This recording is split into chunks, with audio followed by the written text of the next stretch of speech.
In October 2015, a video titled Just Another Day in the Office at Magic Leap lit up the internet.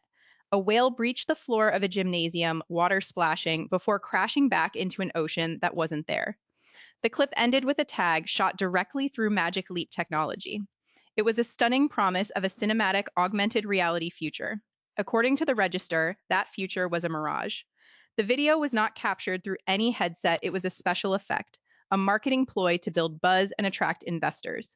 The whale demo became a symbol of the gap between Magic Leap's narrative and its reality, a gap that would eventually swallow billions of dollars. If the goal was to raise money, it worked spectacularly. Magic Leap became one of the most well capitalized hardware startups ever, raising over $2.6 billion dollars from investors including Google, Alibaba, and Saudi Arabia's Public Investment Fund. For years, the company operated in secrecy, drip feeding tantalizing concept videos that suggested a fully immersive mixed reality world. They promised technology that would project light fields directly into your eyes, making digital objects indistinguishable from the real. The funding rounds valued the company at $6 billion dollars before a single product had shipped. With that much money and that much hype, the pressure to deliver was immense, but the demos kept coming, and skepticism grew.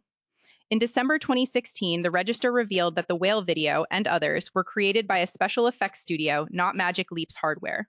The company had allowed the media and investors to believe they were seeing through the lens footage. According to critics, this wasn't just marketing, it was a fundamental misrepresentation of the product's capabilities. Magic Leap never admitted publicly that the whale video was fake. Instead, they continued to talk about a spatial computing revolution. The gap between the vision sold and the technology they could actually build was becoming a canyon. Finally, after years of waiting, the Magic Leap 1 Creator Edition shipped in 2018. Priced at $2, $300, it was targeted at developers, but the public was eager to see if the hype was real. Developer documentation soon leaked, revealing the device's field of view just 40 degrees horizontal and 30 degrees vertical. To put that in perspective, that's like looking through a small window in front of your eyes, far from the seamless immersion the demos implied. While Magic Leap claimed a 45% larger FOV than Microsoft's HoloLens, the experience was still claustrophobic. For consumers who expected a full room AR experience, it was a disappointment. At $2, $300, the Magic Leap 1 was not a consumer device in any practical sense. While early adopters and developers played with it, mass adoption never materialized. Reviewers praised some of the technology but noted that the limited content and narrow FOV made it hard to justify the cost. Magic Leap's consumer ambitions were colliding with the hard economics of hardware. It wasn't just about the price tag, it was about the value proposition. Why pay thousands for an AR headset that couldn't do much more than a smartphone app? The consumer market, as one report later put it, simply wasn't there. And then there was the whale. The demo that had launched a billion-dollar dream was nowhere to be found. When the Magic Leap 1 launched, early users immediately noticed that the famous gym floor whale experience wasn't available. For all the talk of spatial computing and light fields, the company had failed to deliver the one thing everyone remembered.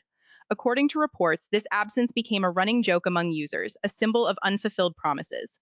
Magic Leap's narrative had always been about magic, but the product was merely a headset with a small window into a digital world. The whale remained a ghost. The COVID-19 pandemic accelerated a reckoning. In April 2020, Magic Leap announced layoffs of roughly 100,000 employees, half its workforce. The company, which had been exploring a sale at a possible $10 billion valuation, was now scrambling to stay alive. Founder and CEO Roni Abovitz wrote that they needed to adapt to new market realities and increase focus on enterprise. According to TechCrunch, the consumer dream was officially over. The company that had promised to bring AR to everyone was now pivoting to selling expensive hardware to businesses, joining the ranks of Microsoft's HoloLens. The narrative had shifted from magic to survival. The enterprise pivot was swift. Magic Leap rebranded itself as a tool for industry training, design, remote collaboration. They announced the Magic Leap Enterprise Suite at $3, and later the Magic Leap 2 headset. Incoming CEO Peggy Johnson, a former Qualcomm and Microsoft executive, took the reins in late 2020, promising to find product market fit in enterprise. But the pivot raised $500 million more, bringing total funding to nearly $3.5 billion. The question now was whether this was a genuine strategic shift or just a lifeline for a company that had burned through billions trying to sell a dream to consumers. In a twist of irony, Magic Leap finally released a real whale AR demo in December 2020, inside their Helio Experiments app. You can now place a sperm whale in your living room and watch it swim. According to Next Reality, it was a response to years of user demand. But by then, the context had shifted entirely. The demo became a curiosity rather than a revelation. The whale had taken so long to materialize that it no longer mattered. It was a monument to missed timing, a reminder that in tech, a vision delivered too late is just a footnote. By 2023, Magic Leap had raised nearly $3.5 billion, but remained on the margins. Under Johnson, the company continued to chase enterprise contracts, competing against Microsoft's HoloLens and a growing list of AR and VR rivals. TechCrunch reported that, despite some impressive technology, open ended questions about Magic Leap's future lingered. Could it ever become a sustainable business? Or was it permanently trapped in the shadow of its own hype, kept alive by investors who had already poured too much to let go? The whale demo might have finally arrived, but the company seemed to be swimming in circles.